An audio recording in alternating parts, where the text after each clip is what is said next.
Before we begin, this video is sponsored by our friends at Omaze. Omaze is giving you a chance to win this gorgeous, pearly white 1965 convertible Volkswagen Beetle powered by a Tesla battery. This is a gorgeous car. I mean, my god, it's really the dream vehicle brought to life in a new age. The fact that I can't just casually get my hand on one of these is upsetting. And if you donate just $10, you are entered for a chance to win this very special little car. And on top of that, taxes and shipping on this item are included if you win. All you have to do for a chance to win is go to omaze.com/Quentin. That's OMAZE.com/QUINTON. With that, it's time we begin.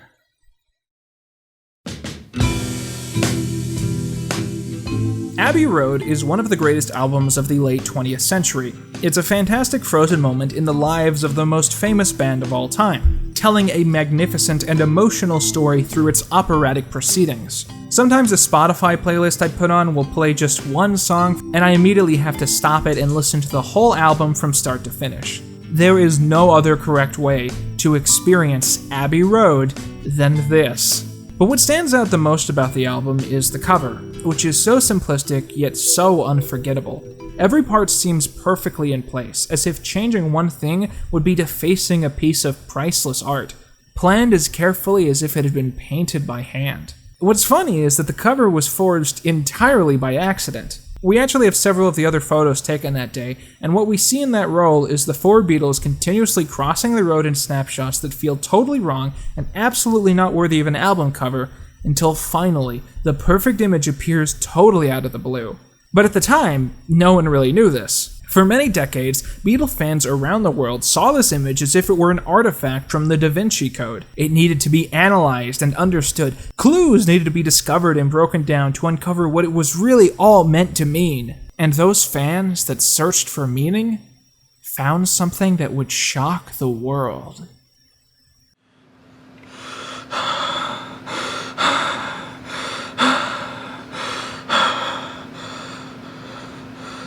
What the fuck? Yes, on the cover of Abbey Road, Paul McCartney isn't wearing shoes. When this was first uncovered shortly after the album's release, conspiracy theorists and college stoners across the world agreed that this could only mean one thing. In 1966, the real Paul McCartney died in a car accident. The remaining three Beatles, possibly with the assistance from the British government, chose to cover up his death and seek a lookalike replacement to fill his place. The replacement chosen, whose name was either William Campbell or William Shears, filled in the dead Beatles spot perfectly, and in the remaining 3 years, the group would hide clues in their album seeking to reveal the truth about what had really happened. Now, I hate to burst anyone's bubble here, but none of this is actually true. Paul McCartney is still alive, he still makes albums, and in the most horrific revelation of all, he still wears shoes. But for many years after the Beatles broke up, and again after the invention of the internet, many people believed that he was, in fact, dead as a doornail.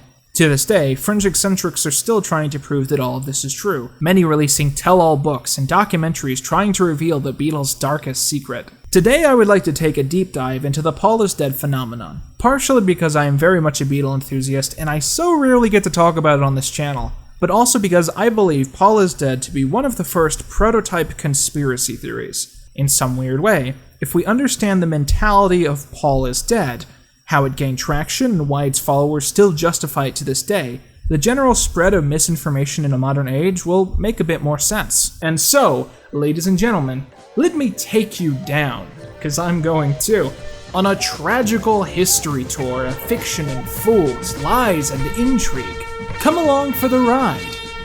We're dying to take you away.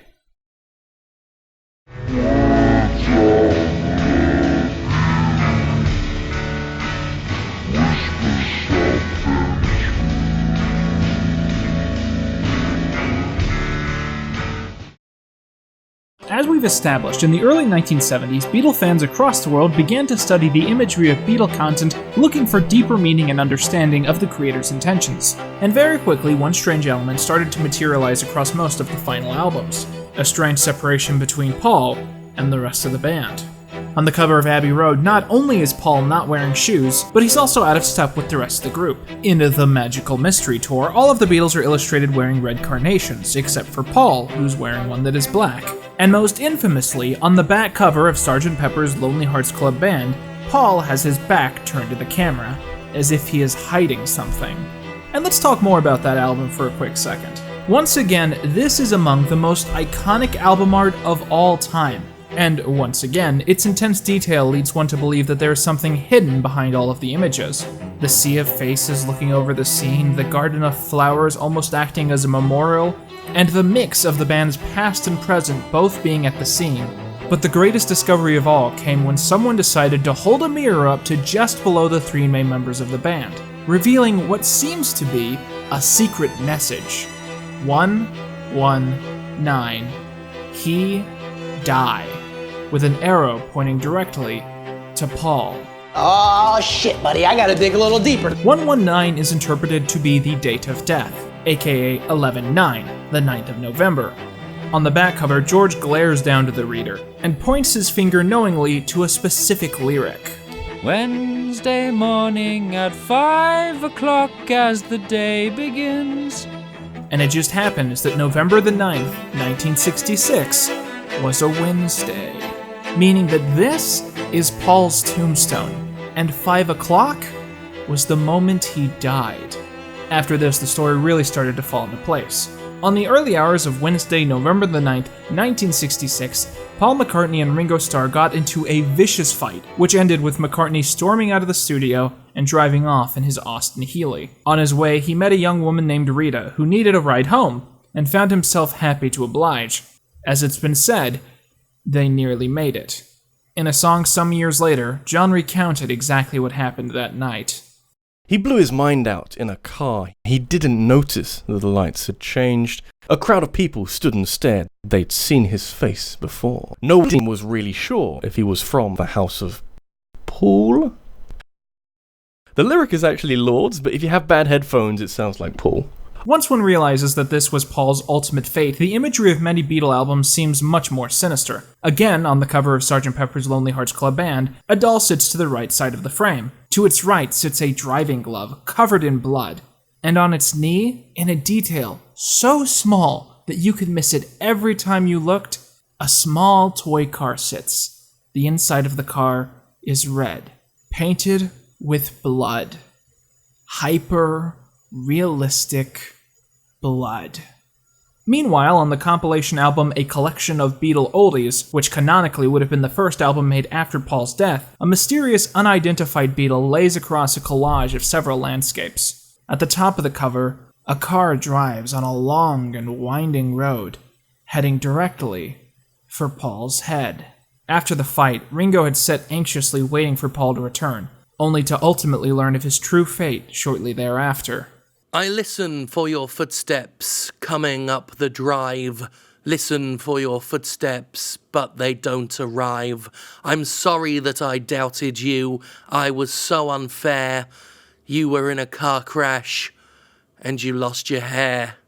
After Paul's sudden death, his band members were horrified by their loss, and John himself was given the task of burying the body on a hill at Liverpool's abandoned Strawberry Fields Cemetery. They were sworn to secrecy, as the government assisted them in replacing Paul with a near lookalike who began the difficult task of finding acceptance in the group. But despite this, John couldn't help but plant clues hinting to the truth of what happened that night in November 1966. When listening to the end of the song I'm So Tired, one can hear what seems to be John muttering utter gibberish. But when playing the album in reverse, the song Strawberry Fields features at its end a reprise which is sort of random and serves no real purpose, unless one stops to listen for John's voice, which is clearly an admission of guilt. But the most famous out of all the clues can be found by playing the infamous number 9 in reverse, changing the start of the song to a cryptic end.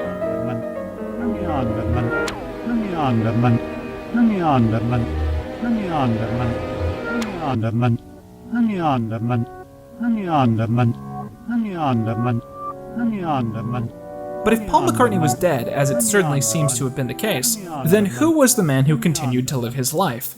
Well, around the same time, a Canadian man named William Shears Campbell is said to have existed before he suddenly went missing and was never heard from again. This new Paul, Fall as he has been called, was none other than Campbell with a little bit of surgery, by his own admission through his own music. Love by you. Show my gratitude. Gratitude. Gratitude. Okay, now let's listen to that backwards. Push this out. Push this out. Push this out. I'm washed.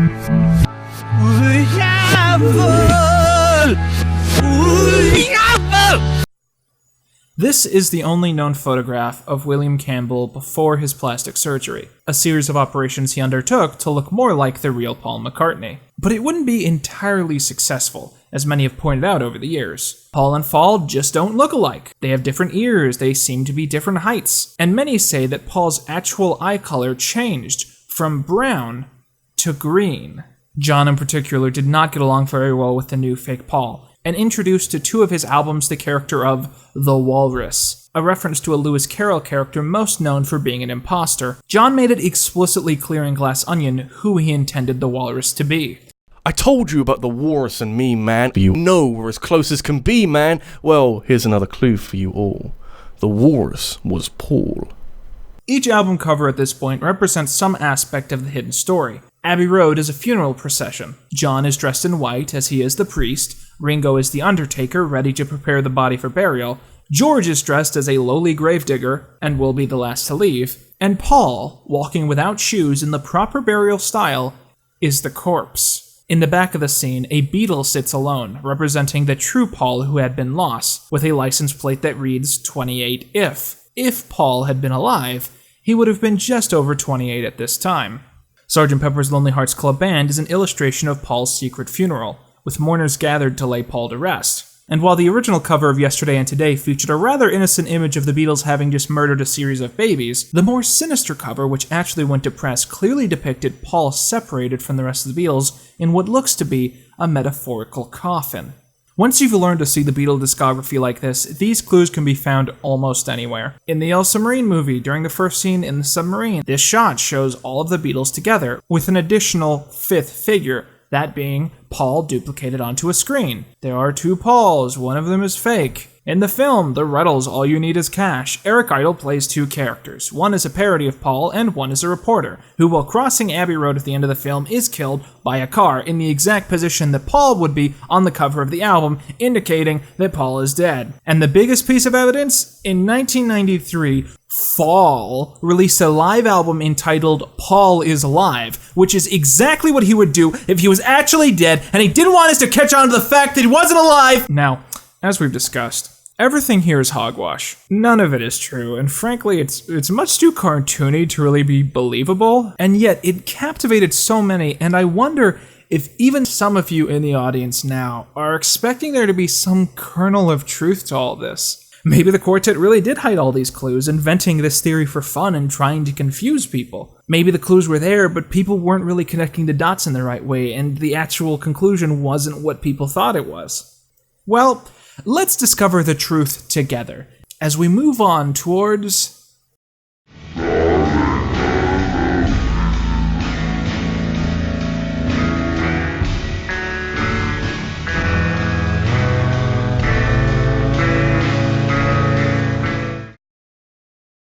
This video is going to be really awkward when Paul McCartney dies for real. At this point, it might seem a little bizarre that I've chosen this topic for a full essay, when it seems like something totally innocuous and absolutely innocent. Some people in the 70s thought that Paul McCartney had been replaced by a lookalike.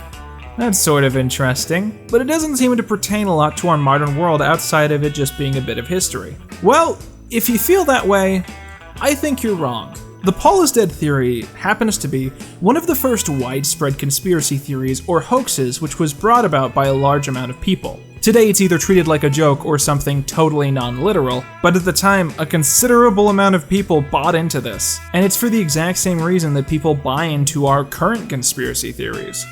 Paul is dead is basically harmless, but by understanding it fully, we can also uproot misinformation in general, and why it can be so unbelievably unstoppable.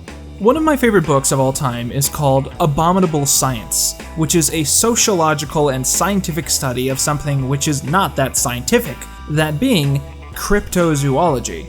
Now, for those who don't know, while zoology is the study of animals which exist and there is substantial evidence of, cryptozoology is the study of animals for which there is basically no extraordinary evidence of, but people still believe in for one reason or another. For instance, Bigfoot, Nessie, Mothman, and so on and so forth. Mythical beings who have been known in the general culture for over 50 years, yet we have no evidence of. No corpses, no shed fur, no scat, or really anything of substantial value. Just blurry photos and first-hand accounts that have no consistency from one person to the next. People in the cryptozoological community have long lamented that scientists and regular zoologists have refused to take them or their evidence seriously. But what's actually at play is a difference of approach between these two groups. Zoologists gather evidence, they find proof, and then they come to conclusions. Cryptozoologists choose a specific conclusion and then hunt for evidence, any evidence, that they are the people who are in the right. Because of this, zoologists have a high standard for proof, and cryptozoologists do not. A cryptozoologist will look at a grainy photo of a hairy creature and will say, "Look, that has to be evidence that I'm right about Bigfoot." And a zoologist will then say, "I'm pretty sure that's famous YouTuber Quentin Reviews."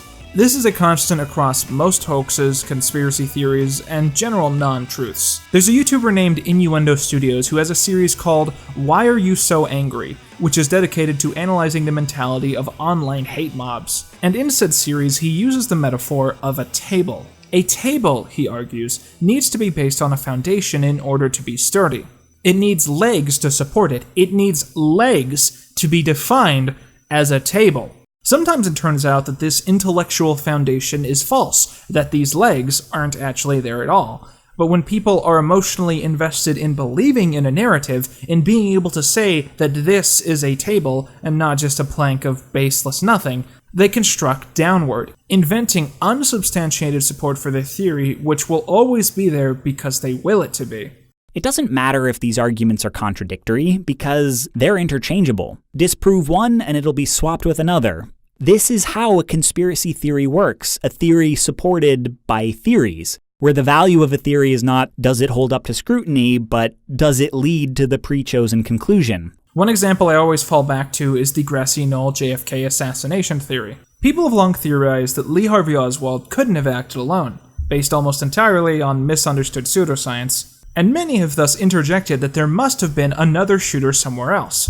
Case in point, at the grassy knoll. Those looking into this theory studied an image from the assassination and found deep in the grain of the image what they believed to be a man wearing sunglasses and a badge, partially hidden behind what looks to be discharge from a gun. This is not actually in the photo. It's just noise and grain and random shapes caused by gaps between tree branches in a low-quality copy of low-quality film. This badge man has never been documented in any other photos or film from the same time, and studies at the actual knoll have found that in order for this photo to be real, he would have to be about 2 feet tall. A few years after this theory gained steam, a documentary crew trying to give credence to the conspiracy theorists were given testimony from an alleged eyewitness, who claimed that he was the man at the grassy knoll, and that he saw 2 other men who shot Kennedy, and that those 2 men then got away. Why he waited several decades to tell anyone about this is anyone's guess. But those in charge of the documentary then turned around, looked at the grassy knoll photograph again, and then found and presented 2 brand new figures just to prove that this man's claims were correct. This appears to be a person in a hard hat and a white t-shirt. The lighting on him is entirely consistent with the lighting on Badgeman. In other words, there's a highlight on the construction helmet. When someone was expected to be at the grassy knoll, believers found that person. But the moment that there were supposed to be 3 people at the grassy knoll, they found those extra 2 people sitting to the side. They were told a supposed fact. They became invested in it being true, and then they looked for any evidence, regardless of merit, which would prove their investment worthwhile. Now, up to this point, most of the theories we've talked about have been rather frivolous and fun, covering topics like if famous rock stars were replaced by the British government, or if the moon landing happened and crap like that. But The modern conspiracy tall tale, which we know to exist as a phenomenon today, can be a lot more malicious and furthermore dangerous. At this point, I am briefly going to talk about mass shootings as well as 9/11 conspiracies. If either of those things are personal triggers for you, I suggest moving the video forward to this time code. I want to apologize, it's just that when talking about conspiracies, these things just naturally happen to come up. Are we good? Okay. Alex Jones clip in 5, 4, 3, 2. They have staged events before, but then you learn the school had been closed and reopened, and you got video of the kids going in circles in and out of the building, and they don't call the rescue choppers for 2 hours, and then they tear the building down and seal it, and they get caught using blue screens, and a email by Bloomberg comes out in a lawsuit where he's telling his people, get ready in the next 24 hours to capitalize on a shooting.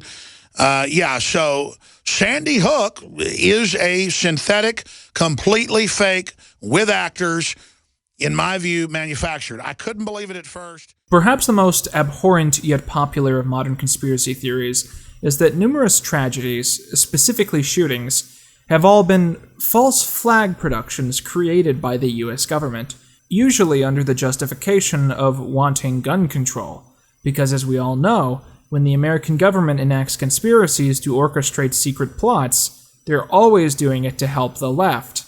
There's two things that are scary about those who believe in theories like this. The first is that there are victims to these falsehoods being spread around, specifically the survivors of these tragedies, who are often harassed by believers with threats of violence based on the fact that many seriously don't believe them to be real human beings. This is supposed to be a man of God, but yet he's told the whole world that 26 people died in his church when nobody died. He's a liar. Comment you just made, knowing my 14-year-old daughter's laying... You're a liar, Frank.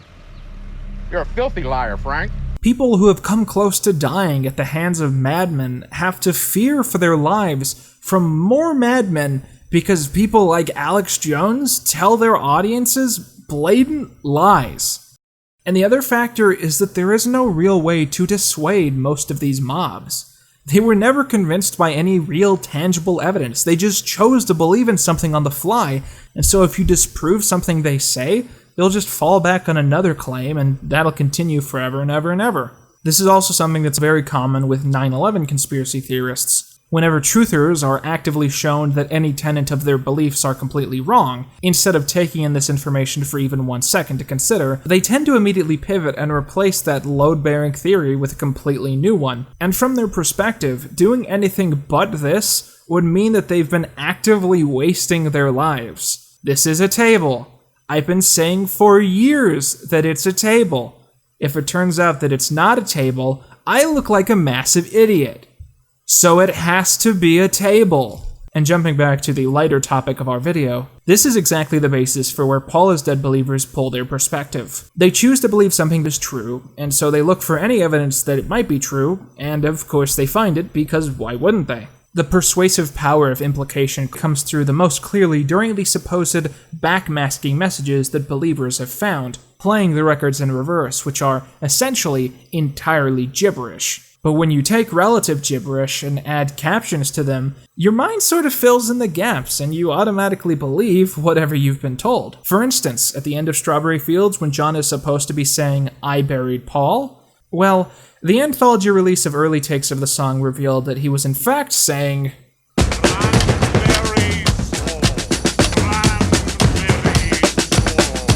That's right, he wasn't saying, "I buried Paul," he was saying, "Sing it with me now."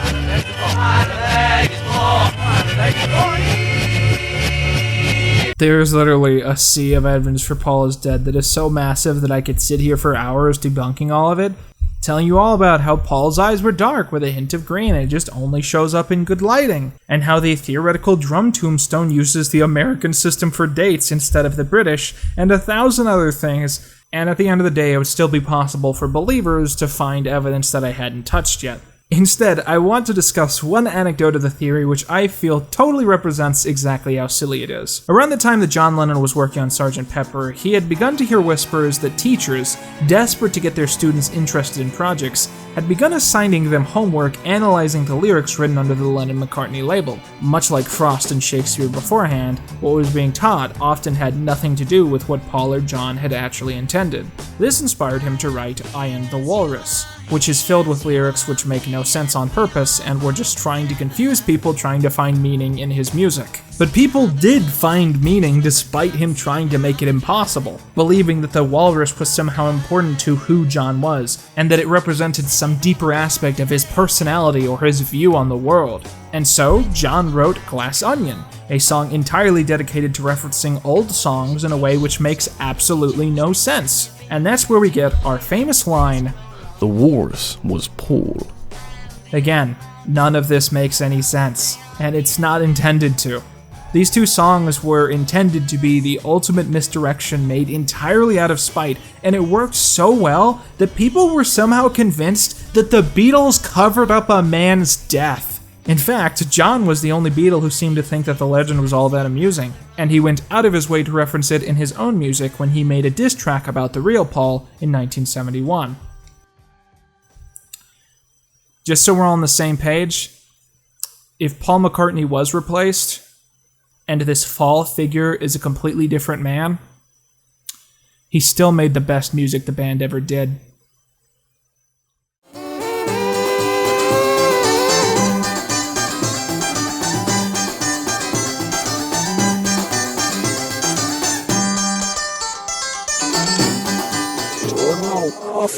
In the early 1970s, people thought Paul McCartney was dead. It was a theory which made no sense, which blew up globally. And the question is, why? I have a theory.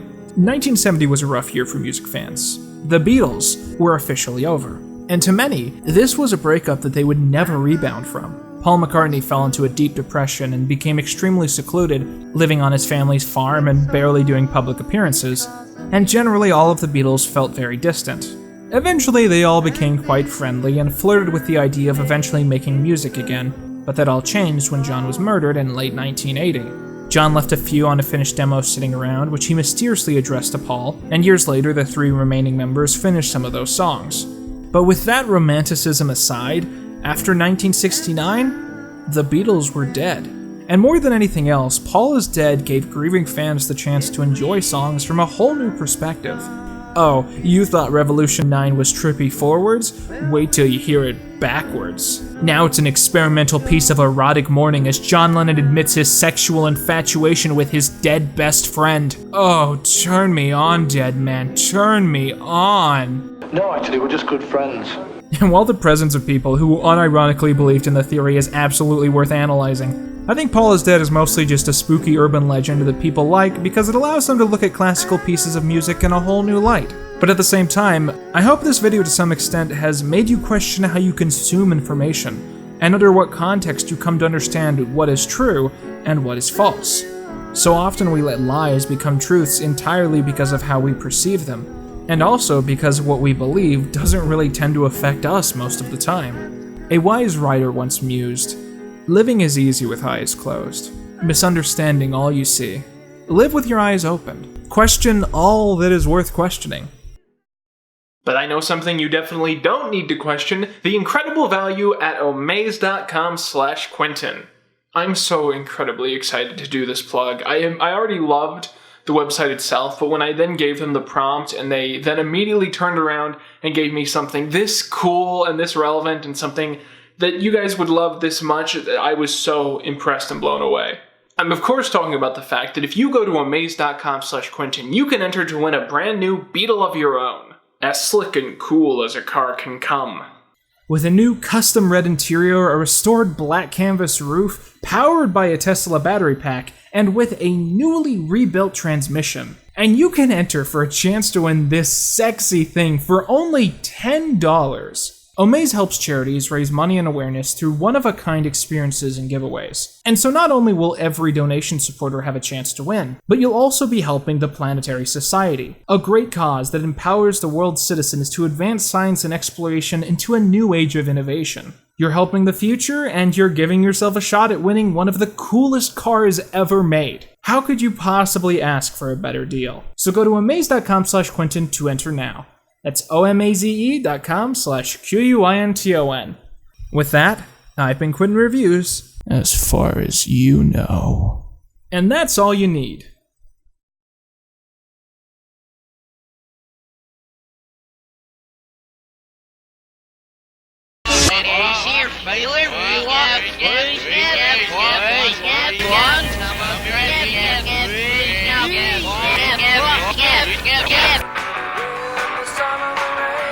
Sit down, son, you thought help stand or sang. It's not, let's get it, there's your boss, it's getting out of the wheel. Well,